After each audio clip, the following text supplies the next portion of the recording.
Buenas noches, mi nombre es María Esther Martínez Rosario, soy estudiante de la UAPA, Universidad Abierta para Adultos, y esta intervención es para hablarle de lo que es el trastorno de la comunicación. El trastorno de la comunicación afecta la capacidad de unas personas para comprender, expresar o usar el lenguaje. Dichas dificultades persistentes son adquiridas y usada en el lenguaje en todas las modalidades, ya sea escribiendo o hablando. Cabe destacar que dentro del mismo trastorno tenemos lo que es el trastorno del lenguaje, que es un tipo de trastorno de la comunicación que afecta la capacidad de comprender o expresar las ideas a través del lenguaje, ya sea hablando o escribiendo. Las características principales de dichos trastornos radican en la comprensión limitada, expresión afectada, errores gramaticales, dificultades de la comunicación social y la comprensión básica, que se puede manifestarse como más complejas. Las causas de dichos trastornos remontan en factores genéticos o neurológicos, retraso en el desarrollo del lenguaje casual y factores ambientales como la exposición del lenguaje en la primera infancia. Algunos ejemplos de dichos trastornos tenemos lo que es un niño que no entiende lo que le dicen y cómo lo que le dicen y se expresa de manera incompleta. En continuación, continuamos con lo que es el trastorno de la articulación o fonológico. Este trastorno fonológico afecta la capacidad para el uso correctamente de los patrones de sonido al hablar, mientras que el trastorno de la articulación se refiere a la dificultad de pronunciar sonidos específicamente de forma aislada. Dios mío. Las causas de este trastorno se remontan en factores orgánicos, factores de desarrollo y factores funcionales y ambientales. Se remonta también en situaciones de sonido, como un sonido, cambiarlo por otro, o una letra, o una D, cambiarla por una G. Omisión de sonido. No pronuncian ciertos sonidos, como omitir el sonido que con la palabra leí, el sonido que con una palabra. Por ejemplo, leí es igual que liquen. Distorsión de sonido, producción de sonido de forma muy poca clara en el sentido poco correcto, y adición a sonido, añadir sonidos innecesarios a palabras que no estaban relacionadas con el mismo.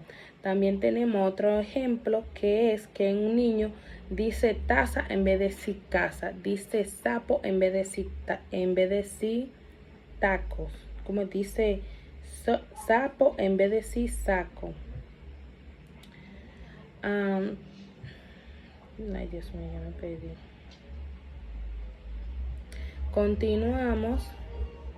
Continuamos con lo que es el trastorno de la fluidez o tartamudez. Es un trastorno que se caracteriza por la interrupción de fluidez verbal, la cual puede incluir repetición de sonido, sílabas o palabras, estirar sonido, prolongación y bloqueo de las personas que pueden emitir otro sonido. En la tartamudez tenemos las características principales, que son la interrupción de la fluidez, que son características principales que se manifiestan con disrupción o dificultades para expresar las palabras de manera fluida, repetición, se repiten sonidos, sílabas o palabras enteras, prolongación, se alargan los sonidos de las palabras, bloqueo, que es muy conocido, son cuando se producen pausas o interrupciones, ansiedad e tensión en algunos niños puede presentarse como tensión en los labios, en las manos, y también en el contacto visual limitado. Aquí tenemos que cómo ayudar a una persona que tartamudea, creando un ambiente de apoyo, formando entorno hogareño, relajante y con tiempo para hablar en calma, escuchando con atención, concentrándose en el mensaje y en la forma en que lo dice, moldeando el ritmo de hablar, muy importante, hablar de forma lenta, pausada para ayudar al niño a no sentirse presionado, hablar abiertamente. Si un tema surge y hay que hablarlo de manera que el niño se pueda enterar, hacerle sentir que ese tema es importante para él también.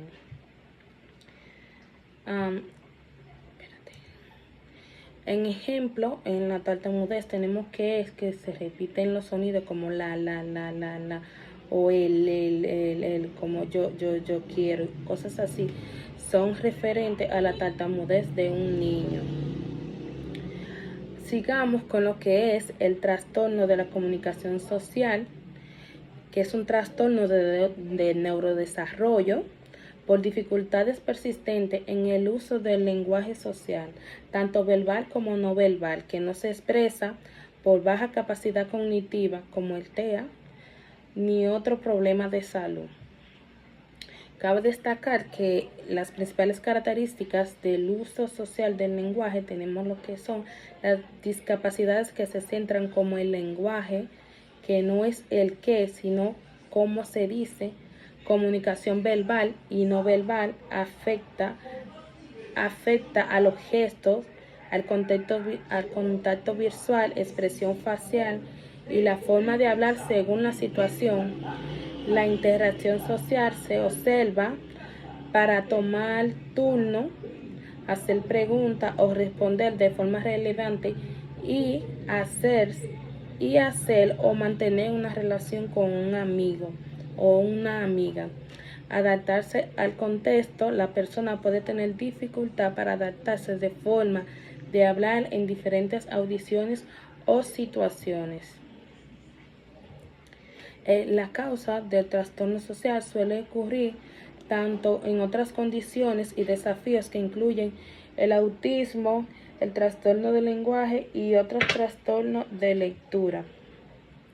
Ejemplos, podemos destacar que un niño no sabe cómo iniciar o mantener una conversación en pares.